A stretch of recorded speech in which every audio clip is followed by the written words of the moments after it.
Que saluda pronto, de abogado también, nos está explicando allí en la Universidad Metropolitana en Ciencias Liberales, Economía y Derecho, nos está explicando precisamente que en el Convenio de Ginebra y los protocolos se establecen normas para los que están en conflicto, dentro de cualquier conflicto nacional o internacional.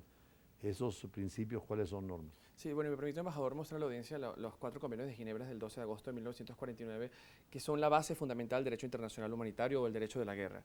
Y es importante mencionar que el artículo 2 es común a los cuatro convenios, plantea su aplicabilidad en cualquier conflicto armado, sea este o no reconocido por las partes, y también protege la dignidad del ser humano en su dimensión multidimensional. Que además lo han firmado casi todos los estados del Sí, las planeta. altas partes contratantes, como se le mencionan en el convenio, pues han ratificado esto y es un protocolo que debe aplicarse en cualquier circunstancia. El primer convenio protege a los heridos, a los enfermos, el segundo convenio referido a la protección de la guerra en el mar, el tercer convenio referido justamente a los prisioneros de guerra, que ya vemos que debe ser aplicado en esta circunstancia porque Hamás ha secuestrado a civiles en su incursión en Israel, y esto pues es obligatorio, la aplicabilidad de este convenio. Y el cuarto convenio referido a la protección de los civiles y las infraestructuras civiles. Es algo que debe estar permanentemente con la asesoría del Comité Internacional de la Cruz Roja en Ginebra y que debe aplicarse en esta circunstancia de Sí, guerra. porque Cruz Roja tiene esa vertiente, que es el Comité Internacional de Cruz Roja, que es el que se ocupa de este tipo de situaciones de guerra o de conflicto.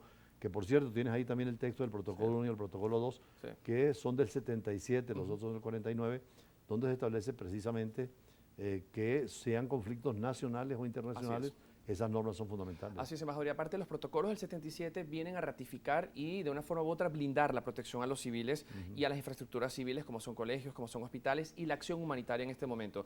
La realidad que estamos visorando en este punto del conflicto es de una escalada que jamás no ha respetado, jamás, nunca, la situación de la aplicación del derecho internacional humanitario. La autoridad palestina ha dado un comunicado muy ambiguo respecto a lo que está la situación en este momento, pero lo cierto es que Israel va a aumentar su participación bélica en estas circunstancias y su acción militar.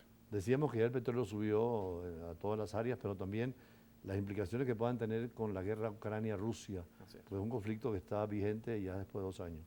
Y de hecho, embajador, vemos con gran preocupación cómo este polvorín puede desatarse incluso en el norte de África, porque ya se han registrado protestas a favor de Hamás, de otras facciones radicales de la África cercana, del norte de África y también del Oriente Próximo, como ha sido Boko Haram en Nigeria, como ha sido los hutíes en Sudán, como hemos visto también las manifestaciones en Yemen, y esta circunstancia puede generar un efecto dominó en el norte de África y en el Oriente Próximo que no es deseable. De hecho, se reúnen esta tarde de emergencia los ministros de Exteriores de la Unión Europea en la capital de Omán para poder decidir una política europea común en materia de defensa y diplomacia sobre este conflicto. Y también el Consejo de Seguridad ha sido convocado de emergencia por Brasil como presidente pro tempore del Consejo. Pero una vez más, la participación de Rusia y otros estados que han debilitado la acción del Consejo de Seguridad, que debe velar por la paz. Aunque sí, los últimos reportes del enviado especial para derechos humanos en la Franja de Gaza pide a gritos una tregua, porque las imágenes y lo que está sucediendo allí es dantesco,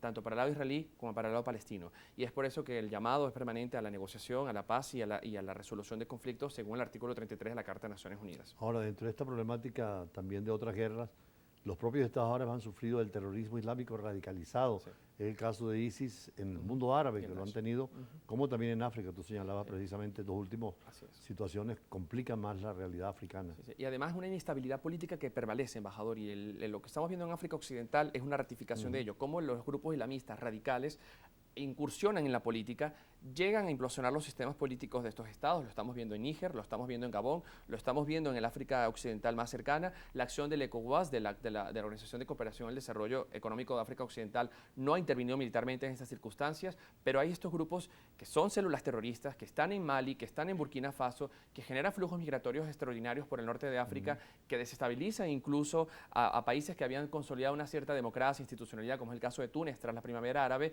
Y uno de los factores claves será la actitud de Irán, una de las potencias regionales con capacidad nuclear comprobada, al igual que Israel, y veremos hasta qué punto estos estados, incluyendo los Estados Unidos, se volverán partes beligerantes del conflicto. Ya para finalizar, espero que en los próximos cursos, que la academia que ustedes tienen de Derecho Internacional, muchos son jóvenes que quieren aprender sobre el contexto internacional, se toque este tema como la revista Diplomacia, que también ustedes tienen. Así es, embajador, y de hecho siempre abiertos a las contribuciones y análisis de nuestros lectores y de nuestros estudiantes a través de diplomacia.latinoamerica@gmail.com y también @rdiplomacia. Estaremos haciendo estas semanas unos reportajes especiales sobre la situación en el Medio Oriente, en particular sobre el conflicto árabe-palestino, y también recordar un poco la progresión histórica de este conflicto. Bueno, muchísimas gracias, Ilan Pereira. Y ahora sí, en la última parte del programa vamos a hablar sobre Italia y la representación de los italianos de Venezuela dentro de ese marco de relaciones extraordinarias que existen entre Caracas y Roma. Ya regresamos.